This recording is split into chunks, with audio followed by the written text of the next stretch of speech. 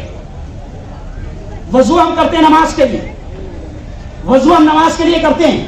پیارے آقا کی سنت کیا ہے کہ وضو کرتے وقت ایسا ایسا کرنا، یہ باقاعدہ ایسا نبی نے سکھایا ہے کہ ایسا ایسا انگلیاں صاف کرنا. اور اس کو شریعت کے جو ٹرمز ہے اس میں کہا جاتا ہے خلال، خلال کہا جاتا ہے اس کو، انگلیوں کو صاف کرنا. ہم لوگ وضو بھی کرتے ہیں دھار دھار دھار، قصہ کلام. آج ہم کو کورونا نے بتا دیا کہ میں یہاں رہتا نہیں، سمجھا؟ ابھی کیا سکھا رہے ڈاکٹر؟ ابھی ڈاکٹر یہی بتا رہے نا ابھی. اور یہ تو ہم کو 1500 سال پہلے ہمارے نبی نے، ارے بولو نا بھائی، سکھا دیا. میں کہتا ہوں ایک مرتبہ ہم نے پروگرام رکھے مسجد پریچہ ہے، تو اس میں بڑی تعداد میں تقریباً 150 کے قریب ہندو بھائی آئے. تو ہم نے پہلے ان کو مسجد کیا ہوتی ہے یہ بتایا، کیونکہ مسجد کے تعلق سے بھی لوگ غلط فہمیاں پیدا کرتے ہیں. کیونکہ اس ملک کی جو گودی میڈیا ہے، یا میں تھوڑا چڑ کر کہتا ہوں، آپ کو معلوم ہے میں چڑتا تو کدھر بھی نکل جاتا، سمجھ لیا؟ تو میں اس کو رکھیل میڈیا بھی کہتا ہوں. تو اس ملک کی جو میڈیا ہے وہ مسجد کو بھی غلط انداز میں پیش کرتی ہے. تو ہم نے ہندو بھائیوں کو جب لے کر گئے، یہ مسجد ہے، یہاں خطبہ ہوتا ہے، یہاں امام کھڑے ہوتا ہے، تو آپ سن کر تعجب کریں گے. پھر ہم نے ان کو بتایا کہ نماز سے پہلے ایسا ایسا وضو کرنا پڑتا، ہاتھ منہ دھونا پڑتا. تو ایک ڈاکٹر اس میں موجود تھے، بڑی غور سے انہوں نے وضو کو دیکھے کہ ایسا ایسا دھویا جا رہا ہے. تو دھیرے سے وہ کہنے لگے یار مفتی صاحب یہ آپ لوگوں کو پہلے سے بتایا لے گیا. میں نے کہا بھائی 1500 سال پہلے سے بتایا لے. تو کہا کہ یہی تو اصل ہے کورونا سے بچنے کا طریقہ، اس سے بہترین سینیٹائزر، ارے بولو کوئی ہے نہیں. جب مسلمان 5 وقت کی نماز کی پابندی کرے گا اور 5 وقت نماز کے لیے بہترین انداز میں سنت کے بتائے ہوئے اسٹائل پر, نبی کے بتائے ہوئے طریقے پر اگر وضو کرے گا تو 5 مرتبہ وہ سینیٹائزر کر رہا. ڈاکٹر صاحب بیٹھے ہوئے ہیں, ہے نا ڈاکٹر صاحب, کہ لوگ کیا کرے تھے پہلے کورونا کی جب معلومات آئی تو بولے وہ اتنے دن تک کے ناک میں رہتا, پھر اس کے بعد میں کیا اترتا, ارے بولو ڈاکٹر صاحب گلے میں اترتا. تو آپ کو ڈاکٹر صاحب میں بتاؤں کہ وضو میں یہی سسٹم ہے ہمارا کہ پہلے وضو شروع ہوگا تو پانی کا ڈالتے ہیں. ارے بولو نا بھائی, آج سے وضو بھی صحیح کرے گی نا, کورونا سے بچنا ہے کہ نہیں. تو اب پہلے وضو شروع ہوتا تھا پہلے پانی کا ڈالتے 3 مرتبہ نا, ہے نا. پھر اس کے بعد اور جب شروع کرتے وضو میں اور کیا کرتے, اب بتاؤ کورونا کتنا پریشان ہوتا ہوں یہ رہنے کی ضرورت ہے. تو اسلام نے جو طریقے بتائے اس میں فائدے ہی فائدے. ایک اور مثال دے کر بات ختم. پیارے آقا صلی اللہ علیہ وسلم نے فرمایا جب سو تو پیارے آقا نے فرمایا دانی کروٹ پر سونا, سیدھی کروٹ پر سونا. اب ہمارا حال تو یہ کہ نبی نے کہا ہم نے مان لیا, کچھ سوچے نہیں ہم نے. لیکن آج سائنس کہہ رہی ہے اور ریسرچ کر کے یہ بات سامنے آ رہی ہے کہ ہارٹ اٹیک کی جو بیماری ہے اس میں زیادہ پرسنٹیج ان لوگوں کا رہتا جو الٹی کروٹ پہ سوتے یا اوندھا سوتے, اور ہمیں نبی نے منع کر دیا. اور آج سائنس کیا کر رہی ہے کہ جو لوگ الٹی کروٹ پہ سوتے تو کیا ہوتا ہے, دل کدھر ہے, الٹے سائڈ میں. اب جب الٹی کروٹ پہ سوئیں گے, بائیں کروٹ پہ سوئیں گے تو رائٹ سائڈ کا پورا بوجھ کس پہ جائے گا, پریشر دل پہ جائے گا. اب پریشر جب بوجھ دل پہ جائے گا تو دل کو کام کرنے میں, کیونکہ پریشر میں آدمی کام نہیں کرتا تو دل کا کام کرتا تو بھائی سارا سسٹم جام ہو جاتا ہے, اس لیے پریشر ہونا ہی چاہیے. تب دل کو بھی جب پریشر آئے گا تو پھر کیا ہوگا کہ اس کو پھر تکلیف ہوتی کام کرنے میں اور پھر دھیرے دھیرے وہ بیماریوں کا شکار ہو جاتا. لیکن اللہ سب کی حفاظت فرمائے, کیونکہ آج بھی ہم کو اس کی قدر نہیں معلوم ہے کہ اللہ کتنی سینکڑوں رگیں ہیں جو ہمارے ہاتھ کو, ہمارے قلب کو, ہمارے دل کو خون پہنچا رہی ہے. ہمیں قدر نہیں آتی فاروق بھائی. ورنہ جس کو اٹیک آتا نا بیٹا تو وہاں ڈاکٹر بولتا اس کو کہ 3 نسا چوکا ہو گئی. ڈاکٹر سے پوچھو ڈاکٹر صاحب وہ 3 نسا میں کیا کرنا پڑے گا, تو ڈاکٹر بولتا ہے اسپرنگ ڈالنا پڑے گا. تو یہ بولتا ہے لکھ دو میں لے کے آتا 2 ویلر کی دکان پہ, تو وہ اسپرنگ نہیں چلتا. ڈاکٹر بولتا بیٹا اس میں جو اسپرنگ آتا نا انڈین لے گا تو 85,000 کا اور فورن کا لے گا تو 1.5 لاکھ کا. اب 3 نسا چوکا ہوئی مان لو تو 1.5 لاکھ کے حساب سے کتنے کے ہو, ارے بولو نا 4.5 لاکھ کے. اور ابھی پتا چل رہا کہ اپنوں کو اس مالک کے احسان کا ہم لوگ بڑے ناشکر ہیں. ہم 2 رکعت صبح اٹھ کر اس مالک کے سامنے جھکنے کو تیار نہیں ہے جو مالک روزانہ زندگی دیتا ہے, سارے سسٹم کو چلاتا ہے. تھوڑا سا سسٹم بگڑ جائے تو پتا چلتا کہ ہاتھ کتنے لاکھ کا, پاؤں ٹوٹا تو پتا چلتا کہ اس میں راڑ کتنے لاکھ کی اور کتنے ہزار کی, کیوں گردہ پھیل ہوا تو پتا چلتا کہ کتنے لاکھ کا, آنکھیں پھیل ہوئی تو پتا چلتا کتنے ہزار کی. او یارو اسلام کا تو مسئلہ یہ ہے کہ اسلام نے جو تعلیم ہم کو دی ہے, نبی پاک صلی اللہ علیہ وسلم نے جو تعلیم ہم کو دی ہے اس میں ہر بتائے ہوئے طریقے میں فائدہ ہے. تو ایسے ہی ختنہ میں اسلام نے جو بتایا ہے یہ صرف دھارمک اعتبار سے اس کو نہ دیکھا جائے بلکہ ملک کا 39% ہندو بھائی بھی ابھی ختنہ کر رہا ہے. امریکہ کا میں نے بتایا کہ امریکہ میں 2% مسلمان ہیں لیکن 60% وہاں پر لوگ ختنہ کر رہے ہیں, کیونکہ وہ بھی جان چکے ہیں کہ ختنہ نہ کرنے کی وجہ سے صحت کو کتنے نقصان ہوتے ہیں. تو میں مبارکباد دوں گا ان تمام لوگوں کو جنہوں نے یہ ختنہ قائم رکھا ہے.